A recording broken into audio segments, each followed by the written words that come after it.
अच्छा ब्रिगेडियर साहब, एक और जो चीज है, भारत जिसका अरबों डॉलर का बजट है, दिफाई बजट के, जिस पर यूं लगता है कि हर साल एक बड़ा इजाफा किया जाता है, और पाकिस्तान जो उसके मुकाबले में यकीनी तौर पर एक हम मानते हैं कि एक छोटी मईशत है, हमारा उतना बजट नहीं है, लेकिन फिर रेजिलियंस हमने देखी पाकिस्तान की जानिब से, पाकिस्तान का रिस्पॉन्स देखा, तो सर ये एक ताकत का जो कंपैरिजन है, क्योंकि अभी हमारे पास रिसेंट वाकया हुआ ईरान का और अमेरिका का, जिसमें हमने ईरान का जो रिस्पॉन्स वो चाहे मार खाते हुए ही रिस्पांस था, क्योंकि अक्सर हमारे मेहमान भी एक हैं, वो बताते हैं कि वो अच्छा फाइटर साबित होता है कि जिसने बहुत अच्छे तरीके से मार भी खा ली।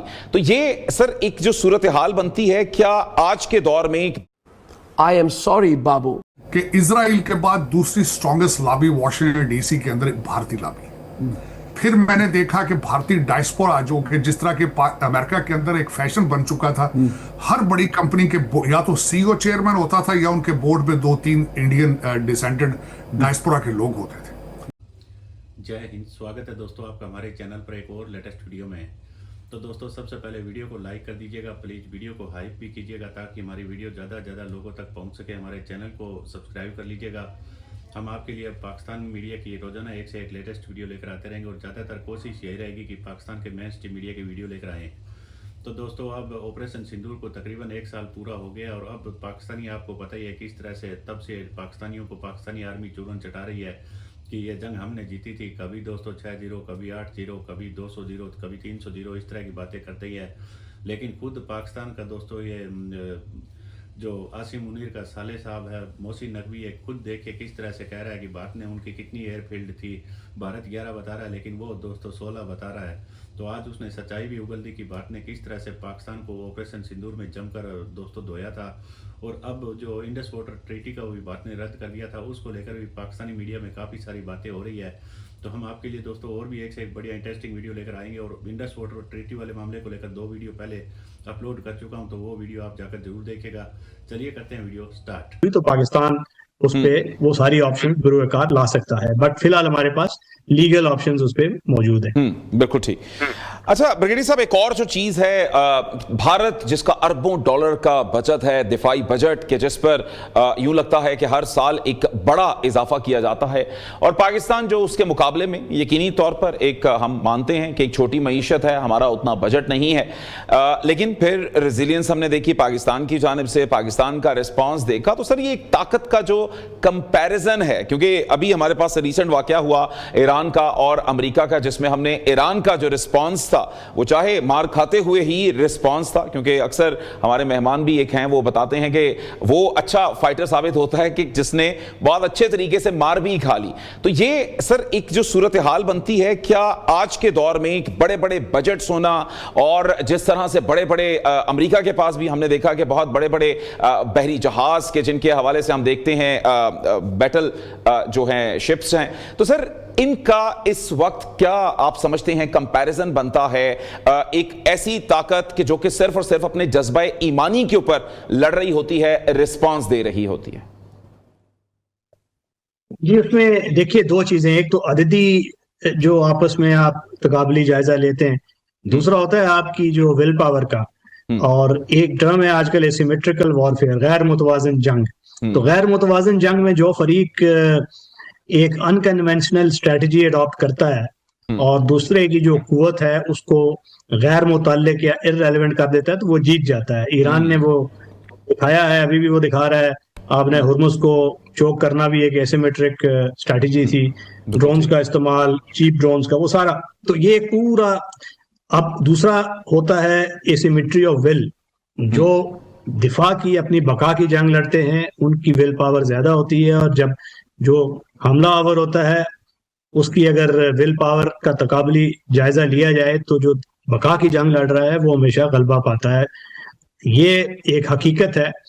अददी तवाज़ुन की अहमियत जरूर है स्टेट ऑफ प्रिपेयर्डनेस की, मगर आजकल सिर्फ क्वांटिटेटिव वो जो है अददी बत्तरी, वो जरूरी नहीं है। क्वालिटेटिव है जो पाकिस्तान ने जिसका मुजाहरा किया कि आपके पास छोटी फौज हो मगर बेहतर नेटवर्क हो, बेहतर ट्रेंड हो, बेहतर टेक्नोलॉजी से लेस हो, इनोवेटिव हो, जरूरतमंद हो, और वो हमेशा गलबा पाएगी।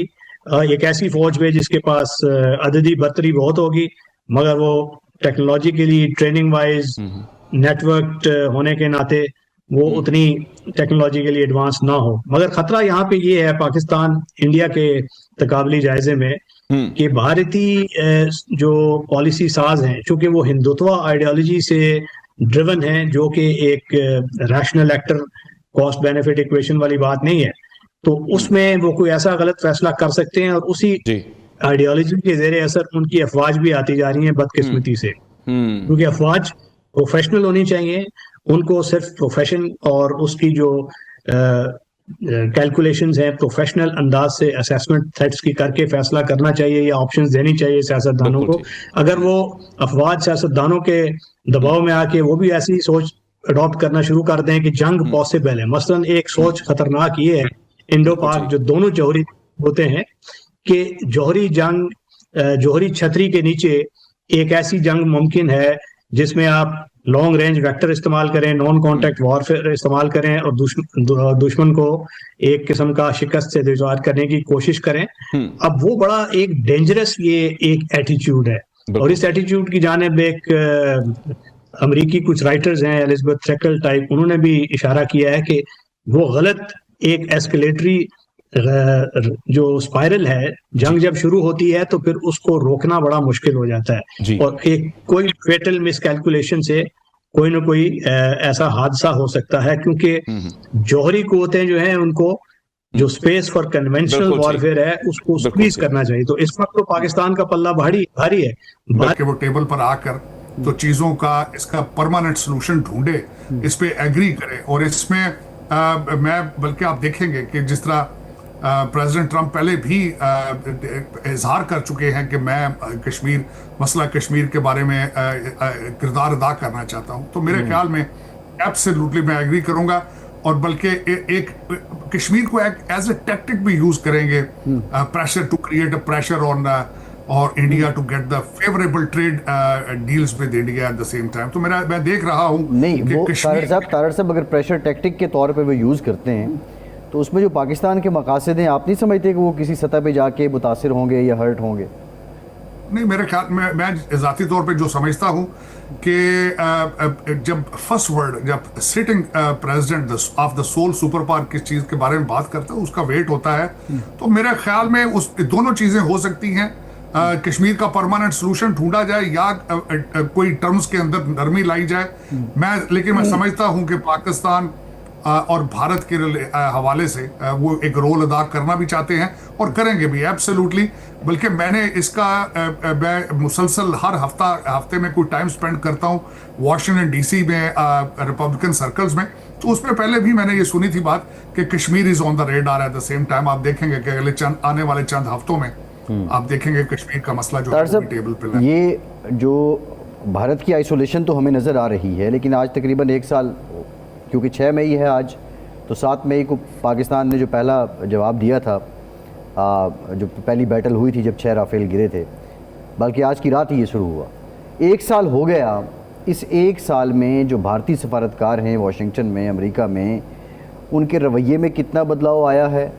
ओवरऑल भारत की जो रेपुटेशन अमेरिका के अंदर है, क्योंकि भारत की लॉबिंग अमेरिकी इस्टेब्लिशमेंट में कहा जाता है बड़ी स्ट्रांग रही है, इनका बड़ा तगड़ा नाता रहा है, उस पर कितना फ़र्क पड़ा है? देखिए 12 साल मैंने देखा है, बल्कि मैंने कई मेजर चैनल्स पे इस चीज़ का इतराफ़ किया था कि इजराइल के बाद दूसरी स्ट्रॉन्गेस्ट लॉबी वॉशिंगटन डीसी के अंदर एक भारतीय लॉबी। फिर मैंने देखा कि भारतीय डायस्पोरा जो कि जिस तरह के अमेरिका के अंदर एक फैशन बन चुका था, हर बड़ी कंपनी के या तो सीईओ चेयरमैन होता था या उनके बोर्ड में 2-3 इंडियन डिसेंडेड डायस्पोरा के लोग होते थे। लेकिन इस वक्त मैं जो वॉशिंगटन डीसी में उनके अंदर मायूसी देख रहा हूं। मायूसी किस तरीके से है इस वक्त? कल आप देखें जो बंगाल का इलेक्शन है, भारतीय डायस्पोरा शर्मिंदा है उसके ऊपर जो कल उन्होंने बंगाल में किया है। जमहूरियत, आज मैंने ट्वीट की है कि जिस जमहूरियत में हेल्दी अपोजिशन ना हो वहां प्राइम मिनिस्टर नहीं कहा जा सकता, उसको डिक्टेटर कहा जाता है। आज दर हकीकत अगर देखा जाए तो देखें भारत का इस वक्त अलायंस किसके साथ है? टीटीपी के साथ, जो कि खुद पूरे अफगानिस्तान के अंदर उनकी रेट ऑफ गवर्नमेंट नहीं है। दूसरा उनका एलाय कौन बनता है? इजराइल है। मैं कई दफा ये पहले कह चुका हूं, उनके सितारे गर्दिश में हैं। इन हालात में कहते हैं ऊंट पे बैठे हुए काट लेता है। तो दर हकीकत इस वक्त जो बंगाल के अंदर जो उन्होंने जिस तरह का इलेक्शन पेश किया, जिस तरीके से उन्होंने हार्स ट्रेडिंग की, फिर अगला टारगेट इस वक्त लोग देख रहे हैं पंजाब होगा, भारतीय पंजाब, और वहां पे जिस तरीके से पैसा 200-200 करोड़ 300-300 करोड़ दे के अपनी एटीएम्स के जरिए जिस तरह की जमहूरियत वो लोगों को दिखा रहे हैं, they have lost their credibility इस वक्त। बल्कि मैं मुसलसल अपने भारतीय दोस्तों के साथ एंगेज करता हूं, ये पूछता हूं कि ये क्या है, तो वो शर्मिंदा होते हैं। इस वक्त डायस्पोरा भी मायूस है, उनके आप देख रहे होंगे उनके जो कांग्रेसमैन हैं वो भी सपोर्ट अपनी जो विड्रॉ कर चुके हैं, नहीं सपोर्ट करते भारत को। और दर हकीकत इस वक्त देखा जाए तो भारत का असली रंग पूरी दुनिया के सामने आ चुका है। जो 12 साल उन्होंने जिस तरीके से अमेरिका की फॉरेन पॉलिसी को अब्यूज किया, ट्रेड पॉलिसी को अब्यूज किया, रशिया से तेल लिया, और कांग्रेस फिर आगे वॉशिंगटन डीसी में भी व्हाइट हाउस में आ जाते थे। तो डबल स्टैंडर्ड जो उनका था, प्रेसिडेंट ट्रंप और रिपब्लिकन पार्टी इसको ऑब्जर्व करती रही, और वो अब बिल्कुल उन पर ट्रस्ट करने के लिए तैयार नहीं है। अच्छा तार साहब, ये जो आप फरमा रहे हैं, मैं इसी हवाले से बात करूंगा कि ट्रंप को या रिपब्लिकन पार्टी की टॉप लीडरशिप को अगर ये एहसास हो गया है, 2 कार्ड थे भारत के पास, एक पाकिस्तान था, दहशतगर्द है, मुदाखलत करता है, वेस्ट का दुश्मन है, दूसरा चाइना था। अब पाकिस्तान के साथ ट्रंप के और अमेरिका के ताल्लुकात बहुत हैं, अच्छे हैं, मिसाली हैं। चीन के हवाले से ट्रंप साहब ख़ुद कह रहे हैं कि मैं दोस्ती चाहता हूँ, हम मुकाबला हेल्दी मुकाबला करेंगे, कोई उस तरह नहीं जाएंगे। तो ऐसी सूरत में कांग्रेस में सिर्फ ट्रंप की सोच नहीं, कांग्रेस की सोच यानी हाउस की भी और सेनेट की, उसमें भी आप तब्दीली देखते हैं? देखिए, जो मैं सबसे बड़ा सवाल जो है, एक तो मैं पहले थोड़ा सा बताना चाहूंगा इस हवाले से जो आपने बात की है। प्रेसिडेंट ट्रंप मुसलसल अपने इलेक्शन कैंपेन में ये कहते रहे कि अगर वो सदर होते तो रशिया चाइना अलायंस ना होता। तो इस अपने दौरे पे वो अपना मुसलसल प्रेशर क्रिएट करेंगे कि वो चाइना और रशिया के रिलेशनशिप में चाइना को अमेरिका के करीब ला सके। एक तो उनका ये स्टेप होगा, उसमें वो जिस तरह भी वो अचीव करने की कोशिश करेंगे वो करेंगे। दूसरा आज ये करना चाहूंगा कि कांग्रेस इस वक्त जो है, आप देखेंगे इलेक्शन है, इलेक्शन इस वक्त क्या चाहिए, इस वक्त प्रेसिडेंट ट्रंप को मिड टर्म के लिए इन्फ्लेशन को नीचे लाना। डोनाल्ड ट्रंप साहब की कल की एक सिर्फ ये बात करना कि मैं तो दोस्तों उम्मीद करता हूँ आपको वीडियो काफ़ी अच्छी पसंद आई होगी। हमारी कोशिश ये रहेगी कि ज़्यादातर पाकिस्तान के मेन स्ट्रीम मीडिया की रोज़ाना आपके लिए एक से एक बढ़िया इंटरेस्टिंग वीडियो लेकर आते रहें। तो दोस्तों प्लीज़ आप हमारा पहले की तरह इसी तरीके से साथ तो बने रहिए और हमारी वीडियो को लाइक कर दीजिएगा, हाइप भी कर दीजिएगा, ताकि हमारी वीडियो ज़्यादा से ज़्यादा लोगों तक पहुँच सके।